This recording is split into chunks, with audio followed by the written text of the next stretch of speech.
Usman খাজার bat উঁচে ধরার দৃশ্য আমাকে এক অদ্ভুত আনন্দ দিয়েছে। সৃজনশীল ক্রিকেট বোধহয় বিচার করলে বর্তমান অস্ট্রেলিয়ান ব্যাটসম্যানদের মধ্যে খাজা নিঃসন্দেহে সবচেয়ে প্রতিভাবানদের একজন। স্টিভ স্মিথ ও প্রয়াত ফিল হিউজের সঙ্গে যাকে সহজেই এক সারিতে রাখা যায়। খাজা এমন এক ব্যাটসম্যান যার উপর বাজি ধরে নিশ্চিত থাকা যায় সে রান করবে, চুপচাপ নিজের খেলাটা খেলে যাবে, কোনো বিতর্ক কিংবা বাড়তি কোলাহল ছাড়াই। তার নিজস্ব একটি ধরন আছে, বাইরের শব্দ গোলমাল থেকে নিজেকে বিচ্ছিন্ন করে কাজের প্রতি একাগ্র থাকার যে শিল্প, তিনি সেটি নিখুঁতভাবে আয়ত্ত করেছেন।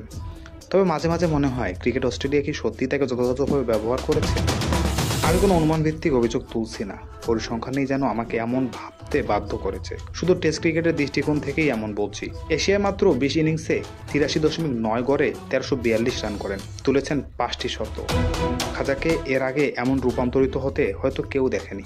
তিনি যেন নিজেই নিজেকে ভেঙেছেন, গড়েছেন নতুন করে, এই অধ্যায়টা স্মরণীয় করে রাখার জন্য। তার ব্যাটিংয়ের ধরনই বলে দেয় তিনি এখন স্পিনারদের বিপক্ষে কতটা স্বাচ্ছন্দ্য। বেশিরভাগ বল তিনি ব্যাকফুটে খেলার অভ্যাস করে তুলেছেন, যা তার দ্রুত লেন্থ পরিবর্তন করার ক্ষমতাকে নির্দেশ করে। সাথে দারুণ স্কোয়ার প্লেসমেন্ট, রিভার্স সুইপ এবং পায়ের কাজ মিলিয়ে অপ্রতিরোধ্য করে তুলেছে ভারতীয় উপমহাদেশের পিচে।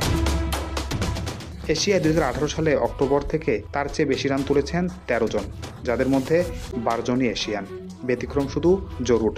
খাজা নীরব থেকেই সমস্ত আলোচনা বন্ধ করে দিয়েছেন। হ্যাঁ, স্বীকার করি শেষ 30 ইনিংসে তিনি কোনো শতক পাননি, কিন্তু সেই ফাঁকের মাঝেও অ্যাশেজে ছিলেন দুর্দান্ত। বেশিরভাগ অ্যাওয়ে সিরিজে দাপট দেখিয়েছেন তিনি। এই বর্ডার গাভাস্কার ট্রফিতে নিজেকে বলেছেন, আমি বুমরা দ্বারা আক্রান্ত হচ্ছিলাম। তিনি হয়তো মঞ্চ জ্বালিয়ে দিতে পারেননি, তবে যে কাজটি করেছিলেন সেটিও কম ছিল না। বিশ্বের সেরা বোলারদের মধ্যে বুমরা অন্যতম। তার ক্যারিয়ার যেন একটি বেস্ট সেলারের মতো, যার শেষ কয়েকটি লাইন মাত্র বাকি। আশা করি তা ভালোভাবেই শেষ করবে। যখন উসমান খাজা ক্যারিয়ারের প্রথম দ্বিশতক করলেন, মনের মধ্যে একটি আলাদা রকম অনুভূতি কাজ করলো। হ্যাঁ, এমন নীরব থেকেও কি দেশের জন্য এতটা ভালোবাসা প্রকাশ করা যায়? নীরব থেকেও যে নিজের দায়িত্ব পালন করে যাওয়া যায়, তার উৎকৃষ্ট দৃষ্টান্ত হয়ে থাকবে উসমান খাজার এই ইনিংসগুলো।